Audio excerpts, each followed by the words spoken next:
Oh, hi. Sorry, I'm just doing some internet surfing. Gary Mitchell's not here tonight, so he's left me to run the show. Yours truly, Glenn Hall. He's gone off to hang out with Clive Palmer pre the election here in Perth this weekend, and Clive's showing him around Titanic 2. It's not going to sink, Titanic 2, because it will never be put on the water, and Gary Mitchell will be lending his services to Clive. You can take that as it comes. I know Clive will. So, tonight, what have we got? Well, we've got 3 fantastic letters and some wonderful panellists. We've got Never Ever Ever, about a man after 17 years of marriage still can't remember his wife's birthday. Is that because he can't be bothered buying presents? And what about PMT, Not For Me? There's a man who's written in, Ron, and he thinks that women keep their PMT a secret in order to snare men and then unleash it on them once they're in a committed relationship.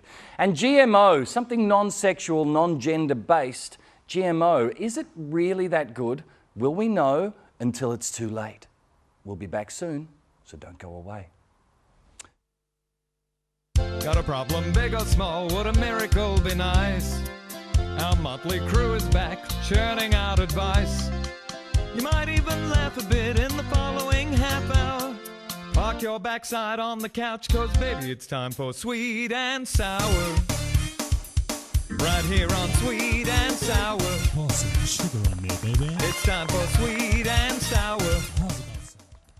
Good evening and welcome to Sweet and Sour, and what a fantastic panel of guests we have here to dissect your letters and bring you the best advice possible. Let's swing right on. My name is Glenn Hall. I'm sitting in for Gary Mitchell tonight, who of course, as we know, is testing Titanic 2 with Clive Palmer. What a thrill for both Clive and for Gary. And our first guest this evening, let's go straight to Des Pondent. G'day Des, how are you? Hey Glenn, good to be here. Great, it's good to see you so excited and so happy to be here on the panel this evening. I'm thrilled to be here, and I'd just like to tell you about a movie that I've seen, if Oh you yeah, don't mind. yeah. No, you're a master reviewer of movies. What Being do a you say? local film critic, I recently saw Noah, biblical epic, Oh yeah. and the film was so full of cliches that for the duration of the film, cliches were burned into my brain. So much so that my life has become one cliche after another, beginning with a trip to Bali, where I had my kids' names tattooed onto my forearm while wearing a bintang singlet. But sorry, I digress, Glenn. No, that's fine. Have you seen the film? No, but I hear Russell Crowe loves going to Bali. Well, that makes sense. The film, it's Noah? Noah. What's it about? It's about Noah. He just apocalyptic floods. He brings 2 of every animal. Oh. But I won't give it away. No, don't tell us the ending. I won't tell you the score I've given it. We don't want Please any see it. spoilers. Yeah, no, we'll definitely go and see it. No spoilers. And speaking of no spoiling, here she is, the queen of the soil, not the spoil, Sabrina Hahn. Hello, darling. How are you? Hello, Glenn. Lovely to be here. I'm very excited you're here. So am I. I had no idea. I thought I was going to a Chinese restaurant. No. When you mentioned sweet and sour. No. This is the sweet and sour. You're the sweet. That's for sure. I don't often get called that. Port with heart. That's your business, isn't it? Yes, it's not quite apocalyptic as Noah, but But if your soil's apocalyptic, you know, if you don't do the right stuff in the garden, not even Jesus himself could resurrect it. So No. it's sort of along the same line. it's all really. about the poo. It is all about the poo. Yeah. And if you had a lovely big boat with all those animals, God, you'd have a good garden. Yes, All I can that see poo. the synergy. You guys should be working together more often. Absolutely. Esther Longhurst, how are you? I'm well, Glenn. Good to see you and your smiling face. What's been going on for you? You're off to Vietnam. Yeah, this Wednesday. What's the attraction with Vietnam? Why? Why Vietnam? Well, a friend of mine's getting married, so Is that yeah. right? So I'm going over for her wedding, and then we just decided since we were there, we'd travel around. And of course, all the cliches of Vietnam, what are you going to do that's uncliched? I plan to laze around in a hotel. Damn, that's not uncliche. Sounds fantastic. So you yeah. won't be saying good morning, Vietnam? Oh no, I'll be doing that on the balcony every morning. I'm gonna do like a backless photo, like where I you have stand no on the back? balcony. No. Where I've got no clothes on, but Yep. you take a photo from the back. Yeah.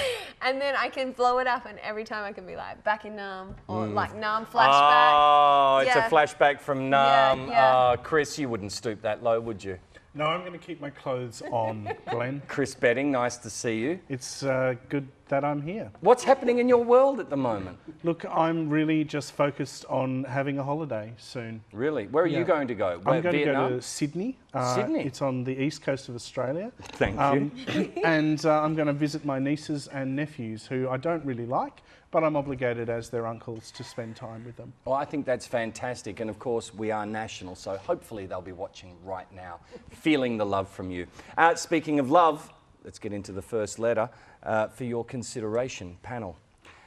Dear Glenn, he never, ever, that's right, never, ever, ever remembers my birthday. We've been married for 17 years and have 3 gorgeous kids. He relies on me to remind him when the kids' birthdays are as well. He always expects me to do Christmas shopping and the birthday shopping. At first, when we started going out, I really enjoyed the idea that he allowed me into his life so much that he gave me the responsibility of the present selection for everyone, including his mum, dad, brothers and sisters. Now, I just figure after all this time, he's plain lazy and disinterested. He's not once in all this time bothered to have an opinion on the presents I buy, but it's really got to me after all this time, he just had no idea when my birthday is. After almost 2 decades together, can I break this horrible habit? Can I demand he buys me something for my birthday? I must tell you, in all this time, the only thing he ever bought me was when we were dating, and that was a series of dirty weekend trips, which I'm sure he enjoyed just as much, if not more, than me. Susan from Manly sends that letter. Des, what do you think about this? Is he just lazy, or is he just an asshole? Both. An excellent question, Glenn. Thanks for asking. No worries. Being a local film critic, as I've stated before, I relate everything to movies, as that's all I know. And the first thing that sprung to mind when I read this is Working Girl, 1988 film, starring Melanie Griffith and Alec Baldwin. In that, Alec Baldwin's character treats her very poorly, and whenever he does buy her a present, if he ever does, it's lingerie or sexually related gifts. No chocolates, flowers or anything like that. So I can't give advice, but What happened in that movie? in the movie she ended up having an affair with a top guy in the company, Harrison Ford. And So you then- think Susan should find her own Harrison Ford and maybe have an affair? I'm not recommending anything like that. All No, I I think you should recommend is recommend it watch then. the film. All I do is watch the film, and that will guide you. Sabrina, what do you think? What should Susan do? Well, Can this habit be broken? That's what she wants to know. well, I wouldn't break the habit, Susan. I would just mess with his head. Yes? How fantastic. Never remembers when your birthday is, when the kids' birthdays are, when the family is. You could drop in your birthday a different day every single year and just totally mess with him. Have fun with it, Susan. Embrace it, I say. Just buy whatever you want, whenever you want, and say, it's my birthday, darling. Don't you remember? Absolutely. Esther, what do you think? What should Susan do? Can the habit be broken? I'm sure the habit can be broken. You've gone a long time without addressing this problem. 17 years, it's a bit like... yeah, just buy your own presents. Put a card from him on them. Yeah. Really? Yes. That's it? Come on. She Okay. So she I wants had a to know if she can break the habit. All right, well, try this. Sit down and talk with him and tell him that you want him to remember your birthday, and the week of your birthday, remind him every single day. Perfect. Yeah, Great. nag him. Great. If it's Nag that him. important to you. Does she have to be a nag to get through to her husband here, Chris? No, Glenn, I'm opposed to nagging. What I'm suggesting is divorce. This man doesn't care about you, Susan. It's time to let him go, see who we can find, who's happy to have their birthday forgotten every year. You find yourself a man with a good memory, like an elephant. Exactly. I think that's it, Susan. You need to get rid of this guy and find yourself somebody who cares, because clearly he doesn't. We'll be back after the break with more Sweet and Sour.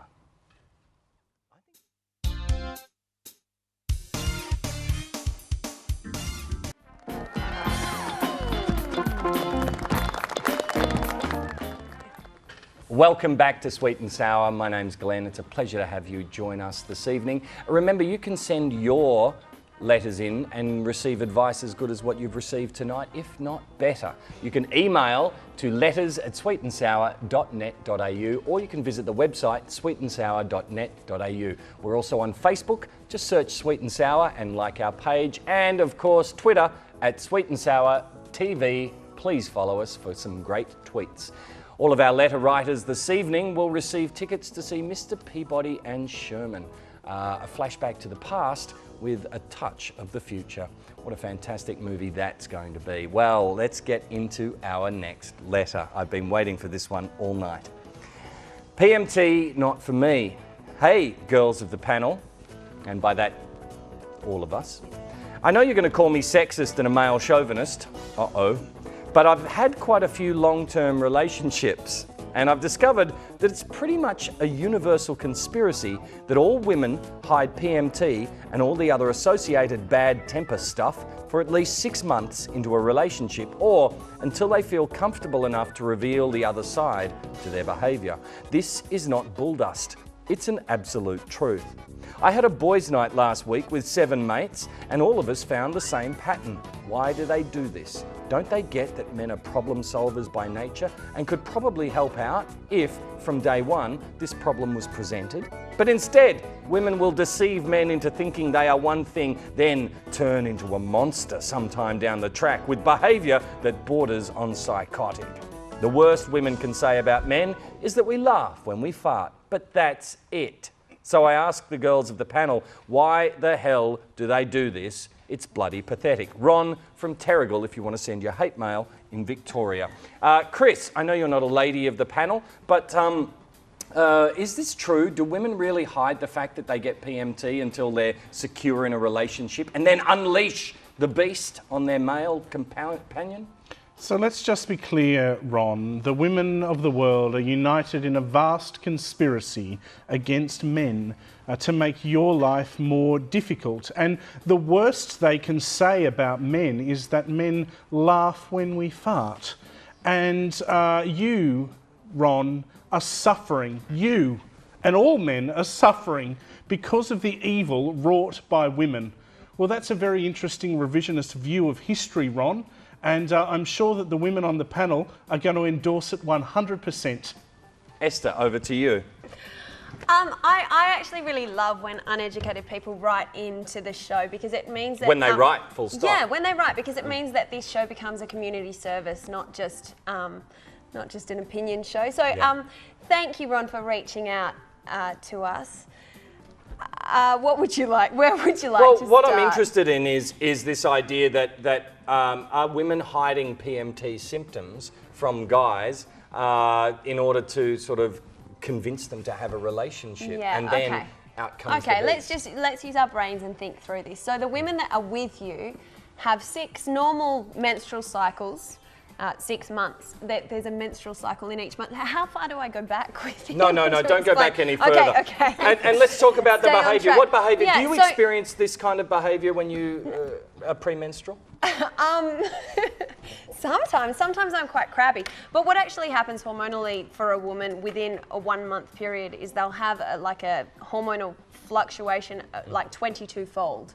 So we have huge hormonal spikes and crashes and stuff like that. Some women ride through it, some women get a bit crabby. And what about men? Do men have a similar... Men's might double. Right. So, yeah, if a man went through a woman's cycle, he would probably, kill people or murder people. So, points to us for not doing more of that. Yes, points to the few long-term relationships Ron has had that they haven't murdered. I think that these women are just going through a trial period, a 6-month relationship trial period. And after 6 months, when your farts stop being so hilarious, they let you down easy by blaming themselves. They take a bullet for the team and say, oh, it's me, I'm the crazy one. But it's not, it's you. Sabrina, what would you like to say to Ron about PMT? He needs to be educated, I feel, about what it actually means to a woman to go through premenstrual tension. Ron, you've never been in the room with a pile of women with PMT because you're still alive and you managed to write this disgusting letter. Mate, if you're with 7 mates in a room and you're all discussing women's PMT, I strongly suggest you don't have much of a life. And in fact, I'd say that you haven't had sex for a very long time. Might be an idea to actually look at a book and find out about women and what happens with the uterus and babies. And, you know, when they get to my age, Ron, they'd probably lead you up against a wall and nail gun you to it. Des, what would you like to, just to round off this little foray into Ron's life, what would you say? What movie are you thinking about? You know me well. I'll always relate it to a movie. The first thing that springs to mind is My Super Ex-Girlfriend, 2006, starring Uma Thurman and Luke Wilson. In that film, he meets an innocent, shy-seeming, lovely lady who happens to be a superhero. Fantasy. Every man's fantasy. But then, seemingly out of nowhere, she just becomes, she changes character and she has PMT-like symptoms. The answer there, live with it. Yeah. Live with it. I was thinking about the movie Otherwise die. Fatal Attraction, starring Glenn Close Similar, and Michael Douglas. Yeah, Maybe he wants to get together with one of his 7 mates. They all sound like charmers. Yes, Yeah, they do. they can all fart and laugh together. Forget women, Ron. Just hang out with your 7 mates for the rest of your life and you can fart and laugh and enjoy yourselves without PMT. We'll be back in a minute. I'm Lena Andell, and I haven't been back on this show for 10 years, and it's lovely to be back. It's still as much fun as ever.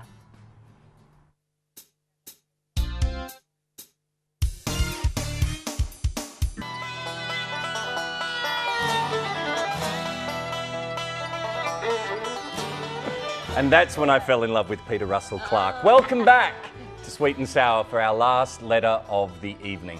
And here it is. GMO, here we go. Dear Sweet and Sour panel, I can't for the life of me understand why this country music keeps filling my ears. No, that's not it. Why is it that we're so keen to introduce genetically modified food production into our agricultural areas? It's going to kill us eventually. This thing is so profit-driven, cheaper to produce apparently, insect-resistant apparently, controlled and driven by the big business, and just because they haven't identified a nasty in the GMOs yet, apparently. Doesn't mean it's good for us long term. For goodness sake, the current research on margarines and other hydrogenated fat products that have been around for hundreds of years is just starting to show how appalling they are for our health. The medical researchers haven't got the complete answer on all natural foods yet. Eggs were bad, now are good. Too much fruit sugar, now you can't have too much, and so on. This stuff is now popping up in every food product on the shelf. We can't avoid it. When I was asked, how can we turn this around? Because I fear for the health of my 3- and 6-year-old children. There is not one single processed food on the planet that we can identify as being healthier than a natural alternative. Yet, here are the big food companies putting an artificial process into the gene pool of our food chain. Do dollars just make us blind to obvious danger? Have we just committed all the humans on this planet to ultimate extinction? Grainer from Naranda in WA. Now, I'm going to save Des up for this one because I know ultimate extinction is right up Des's alley. So we're going to start with Esther. What do you think? Do you have a problem when you go to the shops? Are you worried about genetically modified food? A little bit, yeah. I do think that... You have children. So, yeah, I have children. I do think if you can give your children something healthy rather than something modified, if you can grow your own veggies... So modified isn't healthy? Well, if it's not broken, why fix it? Right. You know? So, yeah, grow your own veggies, shop at organic growers, all that kind of stuff. Support the local community is what you're saying. I feel like you've already got your answer here. Yeah. Like, you're bitching and moaning about something you've already decided to do. So go out and start doing it. And I think that's right, because Grainer is talking about big business here. Why not support your local community and your local growers? Absolutely. Chris, what would you say? I get the feeling that Grainer from Naranda wants me to go out and dig in the garden, in the dirt, like an animal.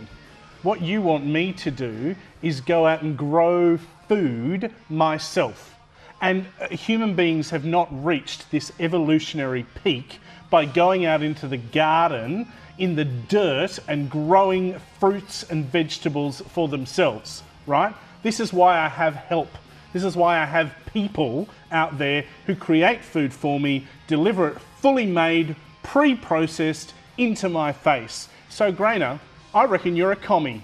And what you're trying to do is take over my rights and force me to live like your commie scum friends. And I'm not having a part of it. Chris, I don't think Grainer is suggesting that you go and grow the stuff yourself. I think Grainer is just saying we shouldn't be buying the genetically modified stuff because it's all about big business. I like genetically modified foods. You love margarine? They taste good. Yeah. I love margarine. Sometimes I just eat it straight out of the tub like That's that. so filthy. Margarine. That's what I do. I don't even care. Oh, you've got your judgment, but you do it too. I've seen you. Well, Sorry, lucky we I'm have sorry. Sabrina Hahn here, gardening extraordinaire, to give us the other side. What do you think about this, Sabrina? Well, Grainer, you know, I'm just thinking along the apocalyptic line. When the radiation hits us, now you can do transgenic GMO. That means that we can fit a little bit of a radioactive pig into your strawberries. Now, if you feed your kitties that, when the great radiation hits us, the ones that have had the transgenic GMO food, perhaps a little bit of radioactive pig in them, may be the only ones to survive. So, you know, I like to always look on the positive side of things, Grainer. I wouldn't be too desperately worried about it at this point in time. Ah, so you're saying for the future, maybe when the apocalypse hits, as Des will talk about, I'm sure, that with the soil will be buggered. Yep, absolutely. And we'll need the genetically modified and stuff most to of the survive. organisms. So when, you know, your kitties may actually develop an extra head or another arm or something, but that can always come in handy. Well, when you're in the circus and running a freak show, I think that would be exciting. And they often say 2 heads are better than 1. That's true. Our Tasmanian viewers would be very supportive of that. Des, what do you think about this? What do you think about this genetically modified stuff? Is it really the end of the world for us? I think we have passed the point of no return. I completely disagree with Chris. I actually want a post-apocalyptic world to happen. I'm hoping for it. That's the only way we get back to nature. We need to grow our own food, and we have to get used to the fact that the end is nigh. So I think, as I say, relate back to movies, Mad Max, The Matrix, Children of the Corn. Children of the Corn, The Contagion, and one of my favourite films, Wall-E, post-apocalyptic world. So we have to get used to these sorts of scenarios, and then we're forced to grow our own food. Fantastic. Well, look, you've heard it there, Grainer. That's what the panel thinks, and there's no arguing. Now, look, what we have to do, guys, is decide who is going to win the pair of sunglasses from Aussie Opticals. Who's our favourite letter this evening, Chris? Oh, Susan. Susan? I'm going Susan. You're going Susan. Des? No, I disagree. I like Ron from Terrigal. Of course you PMT. do. Well, it doesn't I support matter. the guy. Guys are getting it tough these days, but okay. Yeah, white middle-class men are really doing it tough, aren't They they? are. Not And just white, dark-skinned as well. That's right. And those sunglasses will hide the bruises that his PMT wife is going to belt him with later on. Well, fantastic. Thank you for joining us for another episode of Sweet and Sour. Chris Betting, thank you very much. You're welcome, Glenn. It was your pleasure. It was. It certainly was. Esther Longhurst. So much fun. Delightful as always. Sabrina Hahn. Enlightening, Glenn. Thank you for joining us. I My really pleasure. appreciate it. And Des Pondent. Thank you, Glenn. See you at the cinemas, my friend. Will do. My name is Glenn Hall. I've been filling in for Gary Mitchell. You'll probably be happy that he'll be back next week. See you on the other side. Good night, Australia.